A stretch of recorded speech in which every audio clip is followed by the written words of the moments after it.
Hello everyone, welcome to the economics lecture series by Institute of General Studies. Please note that all the lectures are interrelated. Therefore, it is advisable to start from the beginning and watch the complete economic series for wholesome understanding of UPSC economics syllabus. So we were studying capital formation और capital formation के अंदर जो next important terms आती है वो है ICOR. It is incremental capital output ratio. चले ICOR क्या है इसे समझते हैं. इसे समझने के लिए हमें हैरोल्ड डोमर इन्वेस्टमेंट मॉडल समझना पड़ेगा. बेसिकली इंडिया की इंडिपेंडेंस के बाद जो फर्स्ट 5 ईयर प्लान था it was based on Harold Domar investment model. This model focuses on increasing investment in the economy. Why to increase investment in the economy? Because investment increases the demand and also increases the productive capacity. हम previous lecture में पढ़ चुके हैं कि capital formation से या फिर investment से जो फ्यूचर प्रोडक्टिव कैपेसिटी है इकोनॉमी की वो बढ़ती है, क्योंकि नई प्लांट मशीनरी इक्विपमेंट से फ्यूचर में ज़्यादा प्रोडक्शन हो and investment also increases the demand in the economy. Harrod Domar model जो है it is based on the formula. वो इस फॉर्मूले पे बेस्ड है. Economic growth is equal to investment divided by ICOR. जो इकोनॉमिक ग्रोथ है it is directly proportional to the investment. जितनी ज़्यादा इकोनॉमी में इन्वेस्टमेंट होगी उतना ही ज़्यादा इकोनॉमिक ग्रोथ होगी. And economic growth is inversely proportional to ICOR. ICOR का नंबर जितना ज़्यादा होगा डिनोमिनेटर में उतनी ही कम इकोनॉमिक ग्रोथ होगी. इसका मतलब ICOR की वैल्यू कम होनी चाहिए. Now what is ICOR? ICOR is incremental capital output ratio and COR is capital output ratio. COR का मतलब ये है कि एक रुपीज़ वैल्यू का आउटपुट प्रोड्यूस करने के लिए आपको कितने रुपीज़ कैपिटल में इन्वेस्टमेंट करना पड़ेगा. फॉर एग्जांपल एक फैक्ट्री है, फैक्ट्री ए, जो कि 500 रुपये इन्वेस्ट करती है कैपिटल एक्सपेंडिचर कैपिटल इन्वेस्टमेंट में, और उस 500 रुपये के इन्वेस्टमेंट से कैपिटल इन्वेस्टमेंट से वो 100 रुपये का कोई प्रोडक्ट बनाती है. तो इस केस के अंदर COR क्या होगा? 500 डिवाइडेड बाय 100 दैट इज़ 5. इसी तरह हम ICOR को समझते हैं. ICOR क्या है कि increase in capital divided by increase in output और incremental capital divided by incremental output. इसका मतलब ये हुआ कि आप कैपिटल में अगर इंक्रीज करते हो तो आउटपुट में कितना इंक्रीज होगा. अगर आप कैपिटल के अंदर 100 रुपये इन्वेस्ट कर रहे हो और उस नए 100 रुपये के इन्वेस्ट करने से आपके आउटपुट जो है वो ₹10 से बढ़ गया है, सो ICOR क्या होगा? 100 divided by 10 that is 10. Therefore ICOR measures the number of unit of capital that is required to produce an additional unit of output. For example अगर फैक्ट्री ए है,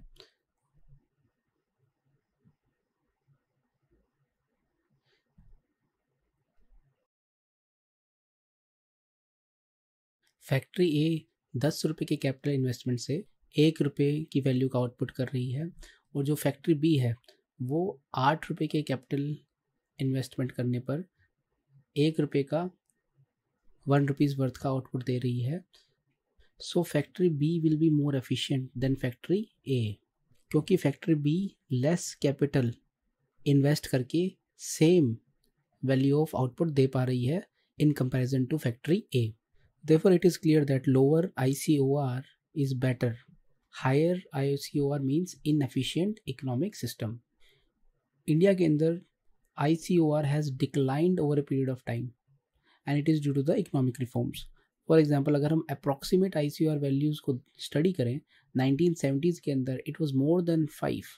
In 1980s it was around 4.5. In 1990s it was 4.3. 1990s के अंदर हमने जो economic policy है उसको change किया. हमने LPG को इंट्रोड्यूस किया, इकोनॉमी को लिबरलाइज किया, प्राइवेटाइज किया, ग्लोबलाइज किया, स्ट्रक्चरल रिफॉर्म्स इंट्रोड्यूस किए, जिससे कि ICOR 2000s के अंदर फर्दर रिड्यूस हुआ. It became 4.2 and in 2010 to 2020 decades के अंदर इट वाज अराउंड 4.1. ICOR के ऊपर UPSC में ऑलरेडी एक क्वेश्चन भी आ चुका है. Despite being a high saving economy, capital formation may not result in significant increase in output due to A. weak administrative machinery, B. illiteracy, C, high population density, and D, high capital output ratio? The answer is D. तो एक economy है जिसके अंदर saving जो है वो बहुत high है। सेविंग हाई है इसका मतलब क्या है कि इन्वेस्टमेंट भी हाई है। ऐसी इकोनॉमी जिसमें इन्वेस्टमेंट ज़्यादा है, उस इकोनॉमी के अंदर यदि आउटपुट सिग्निफिकेंटली इंक्रीज नहीं हो रहा है, output and economic growth are one and same thing, तो इसका मतलब जो COR है, जो कैपिटल आउटपुट रेशियो है, दैट इज हाई। COR या फिर ICOR को लो होना चाहिए यदि हमें कैपिटल फॉर्मेशन को इंक्रीज करना है, जिससे कि इकोनॉमिक ग्रोथ भी इंक्रीज हो। नाउ लेट अस स्टडी कि कैपिटल फॉर्मेशन होता कैसे है, उसकी फॉर्मेशन, कैपिटल की फॉर्मेशन की स्टेजेस क्या क्या है। तो इसकी 3 स्टेजेस है, पहले savings, then finance, and third is investment. So let us study savings, finance and investments, and then I will discuss the interrelation between these 3। Savings या फिर ग्रॉस डोमेस्टिक सेविंग्स क्या है? Saving is equal to disposable income minus consumption. Disposable income is defined as the income remained after payment of taxes and fines etcetera. For example, मैं किसी company में काम करता हूँ तो मुझे सैलरी मिलेगी, that salary is my income. उस इनकम में से मैं टैक्स पे करूँगा, और टैक्स पे करने के बाद जो फाइनल इनकम में से जो बचेगा, that is my disposable income. For example, मुझे 100 रुपये की इनकम मिली मेरी कंपनी से, उसमें से 20 रुपये मैंने टैक्स पे कर दिया, अब मेरे पास डिस्पोजेबल इनकम बची 80 रुपीज़। अब मेरे कुछ एक्सपेंसेस भी हैं, फॉर एग्जाम्पल रेंट, फूड, गाड़ी की EMI etcetera. These all are my consumption expenditure. तो मैं डिस्पोजेबल इनकम में से कंजम्पशन को माइनस कर दूंगा। मान लीजिए मेरा जो कंजम्पशन एक्सपेंडिचर है वो 50 रुपया है, तो 80 में से 50 माइनस कर देंगे तो बचेगा 30, then that 30 rupees is my saving. तो इंडिविजुअल हाउस होल्ड लेवल पे अगर हम देखें तो savings is equal to disposable income minus consumption. ऐसी अगर हम किसी बिजनेस एंटिटी की, किसी कंपनी की अगर सेविंग्स को कैलकुलेट करें तो उसका फॉर्मूला होगा business sector savings is equal to undistributed corporate profit plus capital consumption allowance. Now what is undistributed corporate profit? These are part of company's profit that remain in the business sector. In accounting we call it retained earnings. And what is capital consumption allowance? Capital consumption allowance represents the amount of money that must be reinvested to maintain the productivity of existing capital. The amount is equal to the depreciation of capital assets. For example, मेरी एक factory है, factory के अंदर कुछ machinery लगी हुई है। अब मशीनरी जब रन करेगी तो उसके अंदर वियर एंड टियर भी होगा, कुछ मशीनरी खराब भी हो जाएंगी तो उनको रिप्लेस भी करना पड़ेगा। देयरफॉर कैपिटल कंजम्पशन अलाउंस वो अमाउंट ऑफ मनी है जो कि मुझे अपने बिजनेस में लगाना ही पड़ेगा, मुझे री इन्वेस्ट करना ही पड़ेगा, ताकि जो मेरी एग्जिस्टिंग प्रोडक्टिविटी है वो मेंटेन रहे।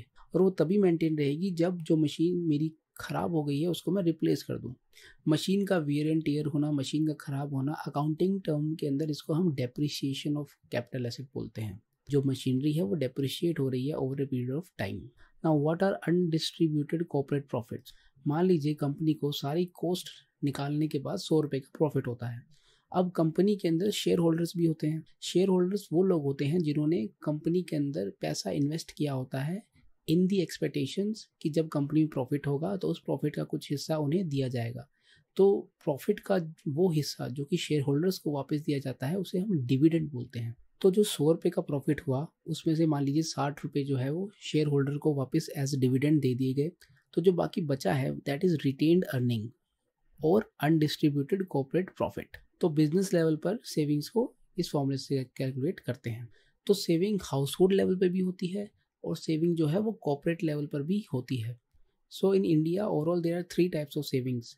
एक तो जो हाउस होल्ड सेविंग्स हैं, दूसरा जो कंपनी, जो प्राइवेट कंपनीज हैं उनकी सेविंग्स है, and the third one is the public sector जो कंपनीज है उनकी सेविंग है। This is public sector company saving, it is not the government saving per se, it is only जो public sector में जो कंपनीज हैं, जो PSU है, for example Bharat Petroleum, SAIL, Indian Oil, this is public sector savings. The overall saving rate in India is 30% approx, 30% of GDP approximately। तो इन तीनों savings को अगर हम कंबाइन कर दें, सो India's overall saving is 30% of GDP। India में जो टोटल सेविंग्स है उसमें बल्क सेविंग जो है वो हाउस होल्ड से आती है। 60% comes from the household savings, 35% comes from the private corporate savings, and only 5% comes from the public sector savings. This breakup is important, please learn this, you need to remember this because prelims में कई बार ये पूछा जा सकता है. The second stage is the finance stage. Finance means mobilisation of the savings of households for investment by the firm through financial institution. जो भी हाउस होल्ड लेवल पर सेविंग्स हुई उसे या तो बैंक में डिपॉजिट किया जाएगा या फिर saving instruments such as PPF, LIC policies etcetera में डाल दिया जाएगा. Thereafter these financial institutions such as bank, they will lend this money to the corporates, and these corporates will further invest the money taken from banks and other financial institutions to increase the capital.